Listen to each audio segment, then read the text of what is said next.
আশা করছি ভালো আছো। দেখো আজকের ছেলেকে নিয়ে এসেছি ঘুরতে। আমি পরশু দিন এসেছিলাম, তো ও বায়না করছে আমাকে কেন নিয়ে যাও, তো এই কারণে ওকে নিয়ে এলাম। তো এই জঙ্গলগুলো দেখো, আজকের একটু জঙ্গলের ভিতরে ঢুকে গিয়েছি। তো এত সুন্দর লাগছে দৃশ্যটা। আর তোমাদের আমি কামানটা দেখাবো বলেছিলাম, কিন্তু আজকেরও দেখাতে পারলাম না বন্ধুরা, তার কারণ আজকেরও প্রচণ্ড পরিমাণে জোয়ার। তো দেখো তোমাদের আমি দেখাচ্ছি নদীতে কত জোয়ার, দেখো এখন এই দেখো প্রচুর জোয়ার দেখতে পাচ্ছ। তো এই জন্য তোমাদের আজও চেষ্টা করলাম যে কামানটা দেখাতে পারলাম না। তো যাই হোক, তো এসছিলাম একটু ঘুরতে, তো ঘোরা হয়ে গেছে। তো তোমাদের এখানে কয়েকটা জিনিস দেখাবো, তো তোমরা দেখো।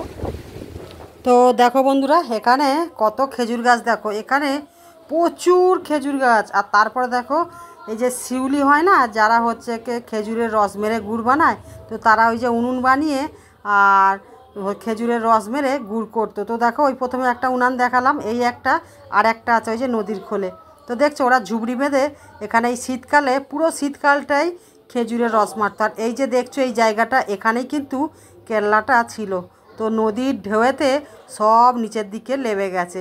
তো আমি তোমাদের অনেকটাই চেষ্টা করছিলাম, কিন্তু আমি পারলাম না। তারপরে দেখো এত জোয়ার উঠেছে বন্ধুরা, তো আমি একটু নদীর খোলের দিকে দাঁড়িয়েছিলাম। তো আমাকে দেখে তো এত ভয় লাগছে, বড় বড় ঢেউ। তো আমি আবার উঠে চলে আসছি। তো আমার ছেলেও আবার দেখো বলছে আমি একটু ঢেউ খাই, তো ও একটু দাঁড়িয়েছে, ও ভয় উঠে চলে আসছে। মানে কি বিশাল বড় বড় ঢেউ। তো তোমরা দেখে বুঝতে পারছো জলটা এতটাই ফুলে উঠেছে, আসলে অমাবস্যার কোটাল আছে। তারপরে বাড়িতে চলে এলাম, তো এসে আমার ভাইপোকে গল্প করছি। তো আমার ভাইপো শুনে, আমার ভাইপোর মুখখানাটা দেখো কেমন অবাক হয়ে আছে।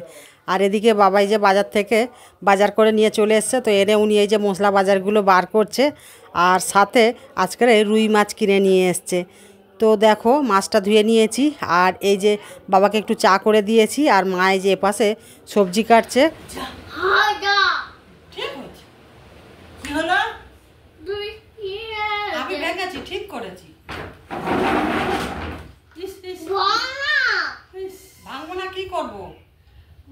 আমাকে মারলেই আমি সব খেলনা ভেঙে দেবো। আবারও যদি আমার গায়ে হাত উঠেছে, তো আমি আবারও সব ভাঙবো। তো দেখো বন্ধুরা, আমার ভাইপোর সাথে আমি পারছি না। তো বুঝতে পারছো যে আমার গায়ের জোর একদম নেই। দেখো আমার ভাইপো এমন করছে, আমার গলায় পা তুলে দিয়ে ও প্লাস্টিকের গামলিটা টেনে বার করছে। তারপরে দেখো গামলি নিয়ে খেলা শুরু করে দিয়েছে। তো আমার ভাইপো এত দুরন্ত। তারপরে দেখো মায়ের পাশে রান্নার জোগাড় করে নিয়ে মাথায় মেহেন্দি মাখছে। তো আমাকে মাখতে বলছে, তো আমি বললাম যে আমি তো কোনো দিন মাখিনি। তো মা বললো ঠিক আছে, আজকের প্রথম দিন একটু মেখেই চেক করে দেখ কেমন লাগে। তারপরে দেখো মা মেহেন্দি মেখে নিয়ে আমাকে মাখিয়ে দিল, দিয়ে মায়ে যে রান্না বসিয়েছে। তো বাবা গিয়েছিল পুকুরে মাছ ধরতে। তো ওই যে বোনের বাড়ির ওখানে আমার ছেলে ছিপ ফেলছিল, তোমাদের দেখিয়েছিলাম আগের ভিডিওতে। তো ওই পুকুরটা থেকেই বাবা মাছ ধরে নিয়ে এসছে। তো মায়ের রান্না হয়ে গেছে, উনুনটা পরিষ্কার করছে। আর বাবা কি মাছ নিয়ে এসছে দেখো, এই যে রুই মাছ আর একটা মৃগেল মাছ নিয়ে এসছে, আর নিয়ে এসছে মাগুর মাছ আর শিঙি মাছ। তো ওই হাঁড়িতে জাবিয়ে দিয়েছি। তারপরে এই যে সবাই মিলে খাওয়া দাওয়া করতে বসে গেছি। আর এই যে আমার ভাই আর আমার মা পা মিলে খাচ্ছে, এদের পায়ের একটু সমস্যা আছে জানো তো বন্ধুরা। তো তারপরে যে দেখো বিকেলবেলা গাছ থেকে পেয়ারা পেরে যে পেয়ারা চাট হচ্ছে, মা ছেলে খাবো। আর এপাশে দেখো এই যে পোস্টারে মাইক দিয়েছে। আর দেখো তোমাদের এই যে প্যান্ডেলটা আমি একটু ঘুরিয়ে দেখিয়ে দিচ্ছি। আগের দিন কীর্তন আছে। তারপরে দেখো বন্ধুরা, প্যান্ডেলটা দেখিয়ে চলে এলাম পার্কের দিকে। তো একটু হাঁটছিলাম, তো হেঁটে নিয়ে তারপর যে পার্কে ঢুকলাম একটু ফুচকা খাবো বলে। তো দেখো শহরে মানুষরা সন্ধে হলে কেমন সব পার্কে ঘুরতে বেরিয়ে পড়ে।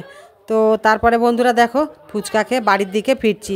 তো বন্ধুরা ভিডিওটা যদি ভালো লেগে থাকে, like comment share and subscribe করতে ভুলবে না। তো ভিডিওটা এই পর্যন্ত, টাটা।